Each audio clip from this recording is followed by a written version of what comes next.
विकल्प अपने आप अपने तैयार कीजिए। मैं ये रास्ते पर चल रहा हूं, ये करने की सोच रहा हूं, बाई चांस ये नहीं हुआ तो वहां से दूसरा रास्ता क्या होगा। ए प्लान और बी प्लान हमेशा अपने हर काम में एक बी प्लान साथ लेकर चलिए। नमस्कार मित्रों, सवाल जवाब की इस नई कड़ी में आपका स्वागत है। मैं हूं योगेश समदर्शी। बहुत सी सलाह लेता रहता हूं, किंतु मेरे लिए क्या सही है यह निर्णय नहीं कर पाता। आप सलाह लेते क्यों हैं भाई? आपकी परिस्थिति को आपसे बेहतर कोई नहीं जानता है भैया, इसलिए दूसरों से सलाह मत लीजिए। दूसरों के मत तो लीजिए, सलाह मत लीजिए। बहुत पढ़िए, दूसरों का अध्ययन कीजिए, कौन किस काल परिस्थिति में कैसे निर्णय ले पाया इसको समझिए। फेल होने वाले लोगों की कहानियां जरूर पढ़िए, जो जीवन में कई बार फेल हुए और फिर दोबारा से उठ खड़े होकर उन्होंने विजय के रास्ते को अपनाया, विजय के ध्वज को फहराया। उनकी जीवनी अवश्य पढ़िए। जो इस दुनिया में आए और बहुत श्रेष्ठ काम करके गए, आज भी जिन लोगों के नाम हैं, उनकी जीवनियां पढ़िए, उनके जीवन की घटनाओं को समझने की कोशिश कीजिए। और उनके जीवन की घटनाओं में हो सकता है कोई घटना उनके जीवन की आपके जीवन की घटनाओं से उनका कोई वास्ता ना हो, वैसी सिमिलर वे घटनाएं ना हो, समरूपता ना हो उन घटनाओं में, लेकिन एक बात तो अवश्य होगी, और वो समरूपता यह है कि सब व्यक्तियों ने जीवन में संघर्ष किया है, अपनी परिस्थितियों से सब लड़े हैं। जो लड़ा है वही जीता है। कितनी जटिल जटिल परिस्थितियों में लोग जिए हैं, उनके अनुपात में तो हमारी और आपकी परिस्थितियां कुछ भी नहीं होती। हमारे पास तो फिर भी बहुत सारी चीजें होती हैं। हमेशा अपने से नीचे, अपने से कम वाले लोगों को ध्यान दीजिए, उन पर दृष्टि रखिए, उनको देखिए कि वो जीवन कैसे जी जाते हैं। अभाव का रोना मत रोइए, अपने स्वभाव में परिवर्तन करने का काम कीजिए। अपना अध्ययन करिए, निजी का अध्ययन करिए। दूसरों के अध्ययन के माध्यम से निज का अध्ययन करना, अधिक से अधिक किताबें पढ़नी है, अधिक से अधिक लोगों की जो उनके आप बीतियां हैं उसको सुनना है, समझना है, देखना है। अखबार की रोज घटनाएं, जो अखबार हम पढ़ते हैं, उस अखबार को पढ़ने के दो तरीके हैं। एक तो आपको खबरें मिलती हैं और दूसरा आपको परिस्थितियों का भान होता है। आपको पता चलता है ऐसी परिस्थिति में यदि मैं फंस जाऊं तो क्या होगा, मैं उससे कैसे निकलूंगा, मैं उससे कैसे लड़ सकता हूं।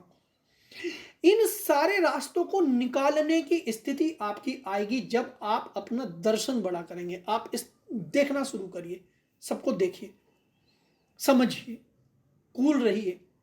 दूसरों से सलाह तो अपने लिए, अपने निजी मामलों में सलाह मत लीजिए और मत मानिए ज्यादा।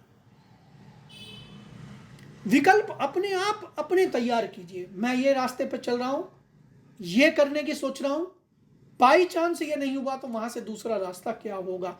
ए प्लान और बी प्लान हमेशा अपने हर काम में एक बी प्लान साथ लेकर चलिए। सलाहकार आपको बी प्लान नहीं देंगे, सलाहकार एक प्लान बता देगा, और वो सलाहकार अपनी स्थिति से बताएगा भाई उसकी क्या परिस्थिति है। अब किसी खाए पिए आदमी से, किसी भरे पेट वाले व्यक्ति से भूख का समाधान ढूंढेंगे आप, उसे वो तो कह देगा कि हाँ सुबह मिलते अपने आप 8 बजे आ जाता है खाना। उसे क्या पता कि खाना कमाना पड़ता है, उसे क्या पता कि कनस्तर जब खाली हो जाता है और आपके पास पैसे नहीं होते तो आपको किस तरीके से उस कनस्तर का भरण पोषण करना पड़ता है। उस परिस्थिति को तो आप ही समझेंगे ना, आपकी परिस्थिति को दूसरा तो समझेगा नहीं, उसके यहां तो आ जाता है या वो अपने तरीके से कमाता है। जो व्यक्ति मजदूरी करके कमा रहा है वो सलाह आप नौकरी करके कमाने वाले को नहीं देगा, मजदूरी करने वाला व्यवसायी को सलाह नहीं दे सकता।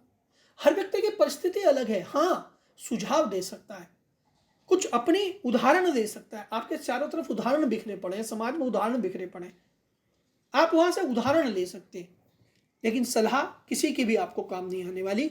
आपको सलाह अपनी ही काम आएगी। अपने निजी से, अपने आप से प्रश्न करिए और वहीं से समाधान निकालिए, वहीं से उत्तर ढूंढिए। कुछ सुझाव देना चाहता हूं कि दूसरों से सलाह लेने की जरूरत नहीं पड़ेगी, कि अपने को पलटकर देखना प्रारंभ कीजिए। हर दिन अपना विश्लेषण करना शुरू कर दीजिए कि मैंने आज दिन भर क्या किया, जो मैंने किया वो मेरे लिए कितना लाभकारी था, और मैंने अपने लिए क्या किया, दूसरों के लिए क्या किया, समाज के लिए क्या किया, देश के लिए क्या किया, घर के लिए क्या किया, परिवार के लिए क्या किया, जिस सोसाइटी में रहता हूं उसके लिए क्या किया। जो मैंने आज किया, क्या उसमें से कुछ ऐसा है कि मैं जब चला भी जाऊंगा, मर जाऊंगा, तो भी इस समाज के वो काम आने वाला है?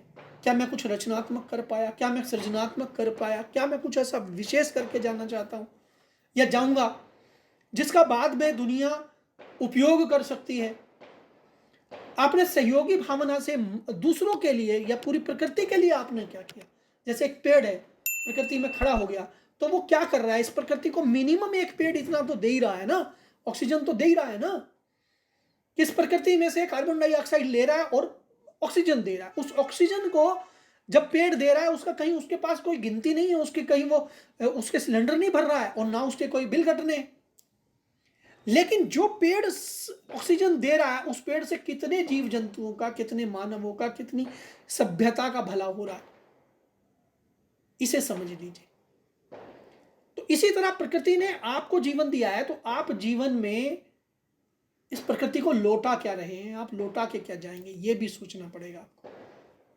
दूसरा बिंदु है कि जीवन में लक्ष्य बनाइए और उसी लक्ष्य के अनुसार अपने जीवन को जीने का प्रयास कीजिए। क्योंकि जब आपका लक्ष्य होता है, जो मैंने बताया, लक्ष्य भी कहां से होगा? वहीं से, कि आप समाज के लिए क्या करेंगे, देश के लिए क्या करेंगे, जीवन में अपने परिवार के लिए क्या करेंगे, अपने आप के लिए क्या करेंगे, आपके जाने के बाद भी आपकी उपयोगिता इस समाज को मिले, इसके लिए आप क्या कुछ कर सकते हैं। ये सारे बिंदुओं पर सोच के यदि आप एक जीवन का लक्ष्य बना पाए, तो फिर आपको दूसरों की सलाह की ज्यादा आवश्यकता नहीं पड़ेगी।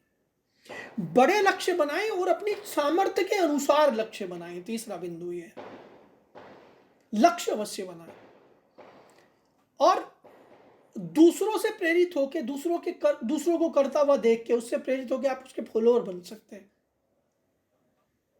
ऐसा है नहीं है कि कोई लोग अच्छे काम कर रहे हैं तो उनका सहयोगी बन जाइए, ये भी एक भूमिका है। मैं कुछ नया जीवन में नहीं कर पा रहा, मैं कुछ स्वयं से कोई बड़ा समाज के लिए नहीं कर पा रहा, लेकिन यदि कोई व्यक्ति समाज के लिए जीवन दे रहा है, यदि कोई व्यक्ति समाज के लिए कोई काम कर रहा है और उसमें मेरी कोई सहभागिता हो सकती है, मेरी सहभागिता उसको श्रम देकर हो सकती है, समय देकर हो सकती है, या फिर मैं उसको धन दे सकता हूं, उसको आगे बढ़ने में मदद कर सकता हूं, यह भी मेरी बहुत बड़ी उपयोगिता होगी।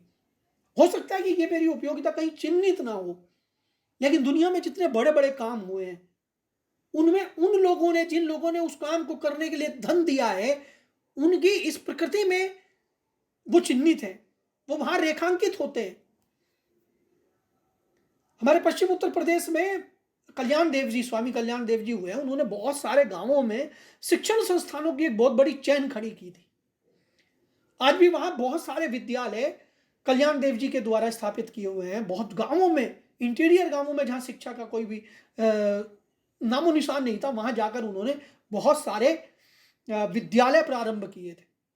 कल्याण देव जी के पास तो पैसा नहीं था, कल्याण देव जी ने तो इस काम को नहीं किया, लेकिन वो जन जन में झोली फैलाकर, लोगों से सहयोग लेकर उन्होंने वो काम किए।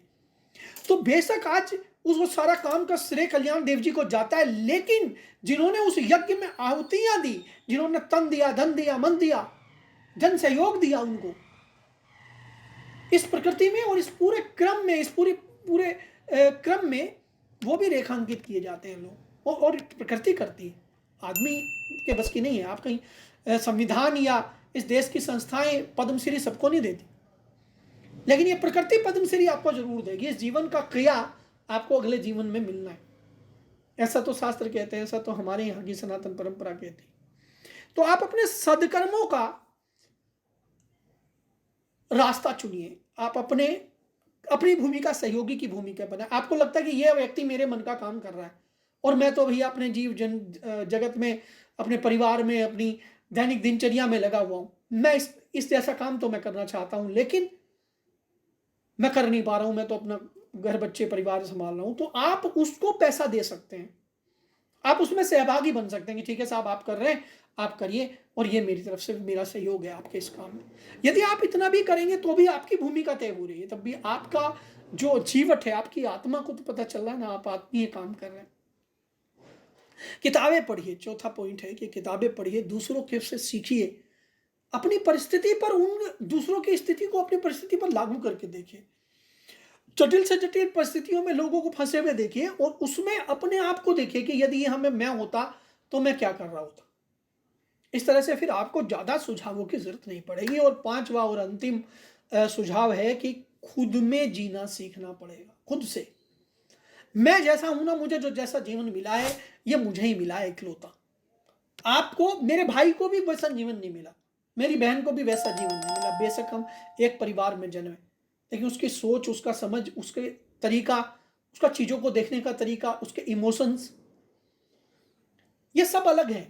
हर व्यक्ति अपने आप में यूनिक है, कोई किससे जुड़ा हुआ नहीं है। जो लोग कहते हैं ना हम एक दूसरे जुड़े हुए हैं, प्रेम में कहते हैं लोग कि मैं तेरे लिए जान दे दूंगा, मर जाऊंगा, मिट जाऊंगा, सब बकवास। कोई नहीं मरता किसी के लिए और कोई किसी के लिए जान नहीं देता। ये जीवन आपको अपने जीवन जीने के लिए मिला। हाँ, उसमें आप दूसरों को कितना सहयोग रह के, कितना दूसरों के प्रति सहयोगी बनकर जी सकते हैं, कैसे कम से कम क्षति पहुंचाकर जीवन जिया जा सकता है। हालांकि जीवन में क्षति तो पहुंचानी पड़ेगी, आपको पेट भरना है तो जीवों की हत्या करनी पड़ेगी, नहीं तो पादपों को, पेड़ पौधों को के फलों को खाना पड़ेगा, आपको बीज खत्म करने पड़ेंगे। तो कुछ तो आपको करना ही है, लेकिन उसमें मिनिमम करना है। जैसे शाकाहार को मैं मानता हूं कि शाकाहार, आप मनुष्यों के लिए शाकाहार सबसे अच्छा भोजन इसलिए है कि उसमें आप किसी को बहुत जीवन की आहत नहीं कर रहे हैं, या कर रहे हैं तो कम से कम कर रहे हैं। तो इसलिए अपनी सलाह, जो दूसरों की आप सलाह पर चलने की कोशिश करते हैं, वो आपको हमेशा मात देगी, आपको धोखा मिलेगा। आप अपने पे विश्वास कीजिए और अपने अंतर आत्मा की सलाह, सुझाव और वो जो संकेत करती है आपकी आत्मा, उसको सुनने का प्रयास कीजिए। बहुत बहुत धन्यवाद। आज की कड़ी में इतना ही। कल फिर एक नए सवाल के साथ उपस्थित होऊंगा। तब तक के लिए इजाजत दीजिए। नमस्कार।